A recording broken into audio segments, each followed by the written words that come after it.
Fala pessoal, tudo tranquilo? Então, resolvi fazer esse vídeo após observar em algumas redes sociais que algumas pessoas estão meio tristes, frustradas, algumas desmotivadas em relação ao comportamento do Bolsonaro após a potencial fraude que ocorreu na divulgação da campanha dele nas rádios.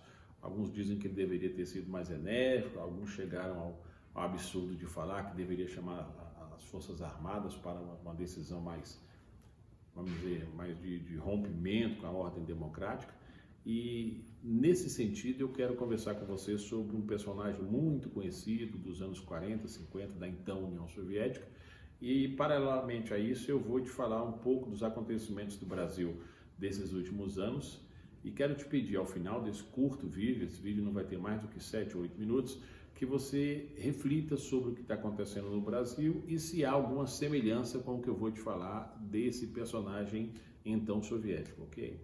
Se você acessar aí as redes sociais agora, ou se você achar mais fácil, vai no Google e pesquisa uma matéria da CNN de 2021 e você vai perceber que entre 19 e 20 o Supremo Tribunal Federal decidiu 121 a 122 vezes contrariamente aos interesses do governo.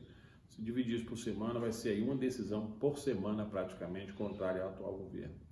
Você deve estar percebendo que as decisões do TSE, aí eu não vou entrar no mérito se estão certas ou erradas, mas que aparentemente não estão utilizando a mesma medida para decidir sobre essas campanhas eleitorais.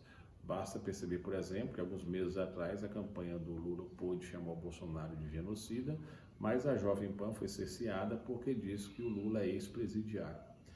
Por que eu estou te falando isso? Olha que interessante, em 1939 nasceu na então União Soviética um sujeito chamado Yuri Bezmenov. Eu quero que você pesquise sobre ele aí na internet. Yuri Bezmenov, ele aprendeu o idioma indiano, ele aprendeu a cultura oriental e ele era utilizado pela KGB para poder implantar uma nova ordem comunista, no caso na Índia. Ele acompanhou de perto. Depois de alguns anos ele percebeu que aquele era muito covarde, muito duro, fugiu, é uma história muito interessante a fuga dele, e depois que ele consegue ficar no local mais seguro, em um outro país, foi para a Grécia, Canadá, enfim, e aí ele escreve um livro explicando quais são as etapas, as fases de subversão de uma sociedade. E o que é essa subversão? É a desconstrução dos pilares dessa sociedade para a implantação de um novo modelo de governança. Olha que interessante. Segundo Bezmenov, existem 4 fases para a implantação dessa nova ordem ou da subversão de um povo. A primeira fase ele chama de desmoralização. Nessa primeira fase da desmoralização, dura em média 14 a 15 anos, guarde esse período, 14 a 15 anos, o que ocorre é uma desconstrução dos valores dessa sociedade.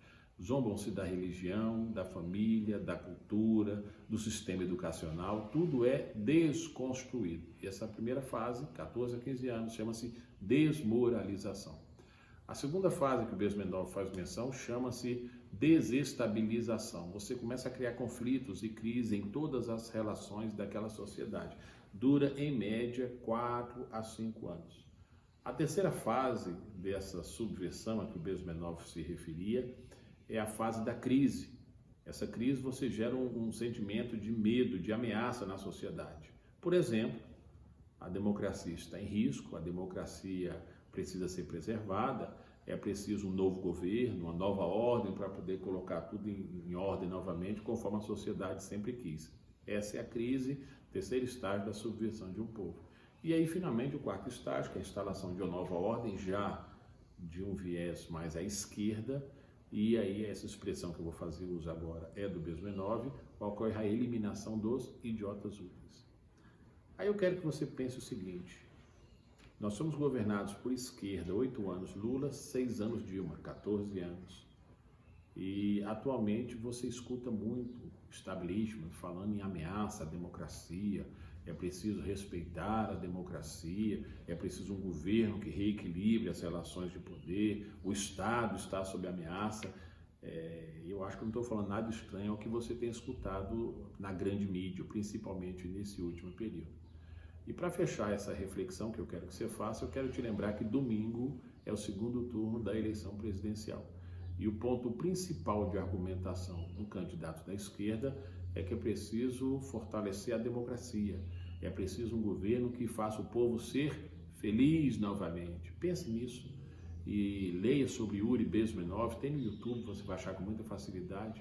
E eu quero que ao final você reflita se de fato o que está acontecendo no Brasil é algo independente daquilo que o Bezmenov escreveu, ou se para você, com imparcialidade e razão, você acha que parece semelhante ao que o Bezmenov descreveu e que talvez esteja em curso no Brasil, ok? Um abraço, até a próxima.